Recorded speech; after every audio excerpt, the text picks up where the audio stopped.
Hey, how you doing? Hope everyone is well. Before I jump into anything, I want to apologize to you all because I was supposed to have this out on Monday, but I slipped and fell on Sunday night and landed on my face and my jaw's a little swollen. So it's just real painful, but nothing I can't work through. Okay. I wanted to make sure I got this information out there to you all. As I said, I would get it out, and I want to make sure I get it out. Okay? All right. So let's get ready to jump right into it. Okay. Today I'll be talking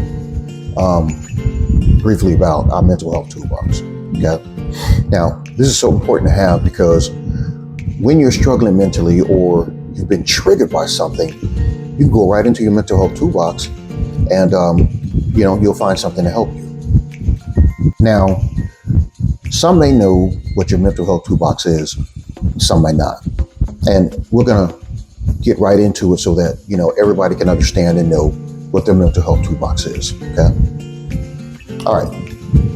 A good daily operation of our mental health comes with a good mental health toolbox, all right? It should be stocked with, many different tools that are there for you when you need them. Now, everyone's mental health toolbox is designed differently, okay? Because everybody's different. No matter your toolbox, though, you must have the basics, the essentials in there for a good operation of your mental health toolbox. And this is what your toolbox should have in it, okay? So, number one, some mindfulness. Mindfulness and meditation, techniques like deep breathing and meditation, to help relieve stress. Physical activity, getting up and moving and keeping yourself active. Consistent activity is very good for your body and your mind, okay? Cognitive techniques, okay? These are strategies for challenging negative thoughts and replacing them with positive ones, okay? And connecting with others.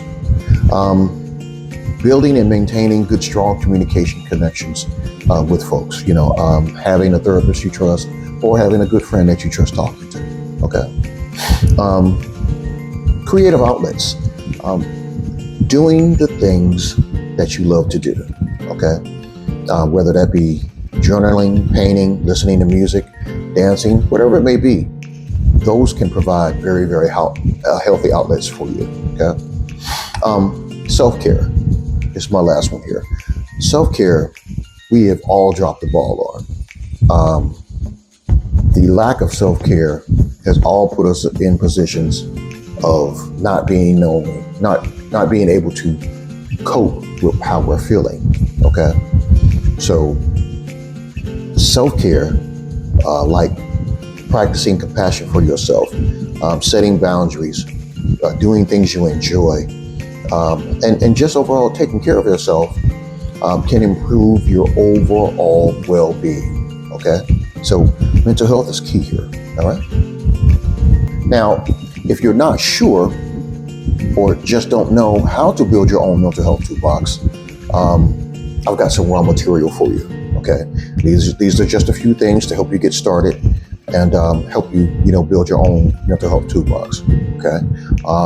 Again, if you're not sure or you just don't know how, consult your physician if you have one, or do your own research, but only use credible sites, please, okay? All right, so one, self-reflection, okay? Be able to identify your strengths, weaknesses, and triggers, all right, which can lead to stress and anxiety, okay? Experimentation. Try different strategies, try different things, all right? Because I'm going to tell you right now, having a mental health toolbox is going to be a trial and error, okay? You're going to need to stock it up and then try things that work best for you, okay? Consistency. Daily practices that you find helpful to build resilience and coping skills. It's going to take daily consistency on keeping your mental health Okay, it's going to take practice. It's going to take daily application. Whatever the term to use, it's definitely going to take you being consistent. Okay. Professional support. This is your ace in the box, because if you've reached a point where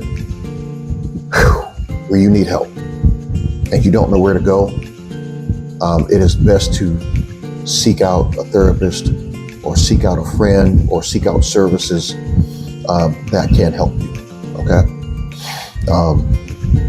If you're ever in a position like that, dial 911 immediately. Okay. And they can lead you to someone who can help you. Okay. All right. And that, ladies and gentlemen, is our mental health toolbox in a nutshell. Now, I've shown you a few things where you can use those as a guide to help you build your own. If you're just unsure, again, talk to your therapist or talk to a good friend who can help you build your own toolbox. Okay. Now, if you found this helpful, please like, subscribe, and share with someone who you think needs it. Okay. Please remember that this will also be available on my YouTube page, Positive Living. And if you haven't checked it out, check it out, because it's just a really feel-good page. Okay, it's a good vibe page where you can go there, get your good vibe, and go on about your day. All right. So many blessings to everybody, and I will talk to you later. See you next time.